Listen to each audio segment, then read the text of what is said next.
Presentiamo la prima serie, 100 dorso esordienti a maschi, corsia numero 1 Alberto Camilotto, in 2 Riccardo Berto, in 3 David Gadiaga, in 4 Lorenzo Piria, in 5 Cristian Masut, in 6 Michele Malievic, in 7 Nicolo Moro e in 8 Giovanni Carraro.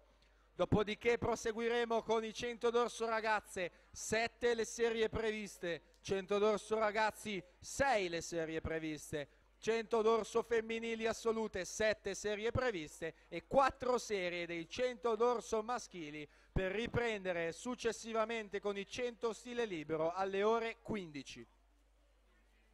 Alberto Navarri 1:07:45 si aggiudica la seconda serie e si pone al comando della classifica provvisoria.